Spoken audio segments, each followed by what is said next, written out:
our showrunner, Harold Mendelson, who runs CSI. And they will just pitch ideas, just throw out story ideas. And the showrunner will say, no, no, yes, no, maybe, yes, no. And eventually when they decide upon a story that Carol likes, she'll sign off on it. Then the writers will meet again, and they will slowly and methodically start plotting out the episode. And there are giant dry erasure boards all over this room. And a writer's assistant will just write down plot points. And once the episode is outlined, the script will then be assigned to either one writer or a team of 2 writers. And they'll go off and they'll have several weeks to write the episode. And it's at this point that John and I do most of our work. At that point, the writer will start generating lots and lots of research questions. And about half of the questions are forensic-based. They're hard science-based. They could be about toxicology or DNA or odontology or biology, or math, any type of mathematic discipline that you could think of. And the other half will be about whatever world CSI happens to be investigating that week. So it could be anything about Shakespeare, it could be about scuba diving, it could be about stamp collecting. And we've been asked some really crazy questions about roller coaster construction, cliff diving, liposuction, breast reduction, breast enhancement, vibrating beds, diamond smuggling, the sexual habits of raccoons, coffee bean eating monkeys. I mean, really the list goes on and on and on. We've done 250 episodes of CSI, and that's 250 different worlds that we've explored. So John and I will speak in the morning. We both work out of home offices, and we'll go over the questions that we've got for the day. Kill a pig and videotape it for 11 days? And he just pauses and he says, "Oh, you want insect activity on a pig carcass? Yeah, I have that." Because like, we just have videos of us skateboarding or whatever, but when you're a forensic entomologist, like, that's what you do for fun. So that's an example of research. Does everybody know what a forensic entomologist is? Exactly. It's somebody who uses the study of bugs in the investigation of crimes. And he saved the day for us, because I don't know how else we would have got it. So sometimes you get these questions and you go, how am I ever going to get an answer? But sometimes it works out, and you'll see this is the actual video. I hope you haven't had lunch recently. Occasionally do have to stretch the truth in CSI for several reasons. Occasionally we'll get questions like, how are bombs are made? How is water poisoned? Things like that, we intentionally cheat the information. We don't want to teach criminals or anybody how to commit some heinous crime. Sometimes we'll cheat information because there just isn't an answer. They want to do something that doesn't exist, so maybe we'll exaggerate the effectiveness of certain equipment. We'll not make it up out of thin air, but exaggerate. And every once in a while we'll get a question that assumes some information that is not accurate. For example, we had a question in an episode called Dog Eat Dog. The question was, how would you analyze hot dogs, unchewed but swallowed, that come from our victim's stomach? What would the ingredients in the hot dog give us specifics about where it was made? In other words, can we track a manufacturer or seller of the hot dog by the hot dog ingredients? Can hot dog casings give us any information about the manufacturer or the seller?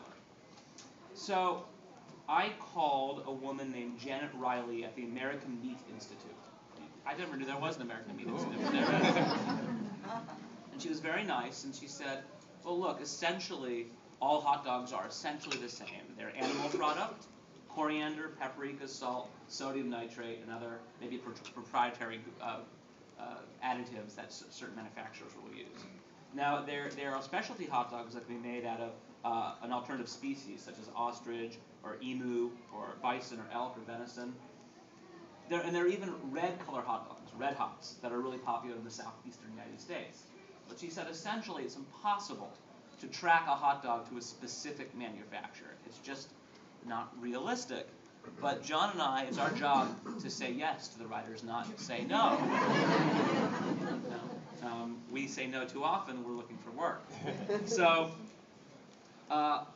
we spoke to a hot dog manufacturer in the Southeast who said, a few years back, we had a giveaway for the 50th anniversary of our hot dog, where we stamped our hot dogs with a special logo. So what if you do that? That's a great idea. So I told that information to the writers, or in this case it was a writing team, and this is what they came up with. what the worst kind of burp is. That was just a creative input of the writer.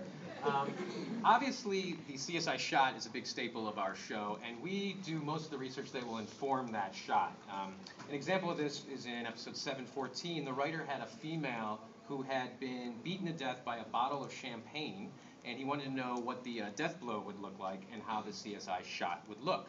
So we contact our medical examiners. We have a few of them that we work with, and they explain that hitting the Adam's apple, especially from one side, can start a reflex arc, which sets off the vagus nerve.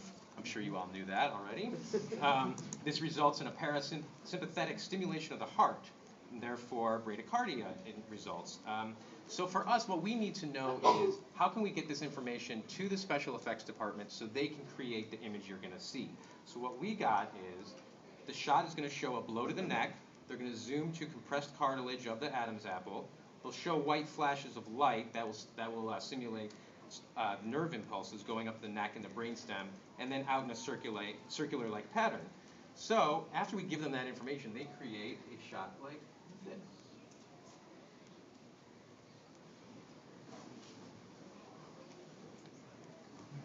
Whoever did this must have been pretty angry.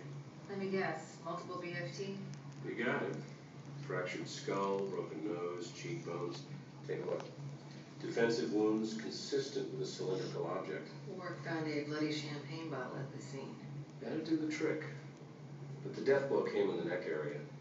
Impacted her Adam's apple with so much force, it sent the reflex arc in the vagus nerve, causing stimulus to the heart. Bradycardia set in, causing the heart to slow and eventually to stop. So we'll do most of those CSI shots. If you're ever watching the show with me, it's really annoying because I go, I did that! Which is actually inaccurate. It's more, I found somebody that did that. And we often get asked about the weirdest questions that we'll get, and we get a bunch of weird questions. But I think the weirdest is if a person cremated the remains of a 2-year-old child in a barbecue, could it be a standard grill or would it need to be a fire pit? And so to answer that, you first have to figure out, well, how big is an average 2-year-old? And then you contact the barbecue company and say, can I fit a 2-year-old in there? And then, but you have to say, it's cool, I'm with CSI, or else you're in trouble. And they actually came back, and just so you know, you leave here with some knowledge, you actually have to cut the kid up before you could put him in the barbecue. Cheers! Maybe we'll edit that one out. Yeah, I didn't show that video. Well, at CSI, we are entertainment as well as being, of course, education.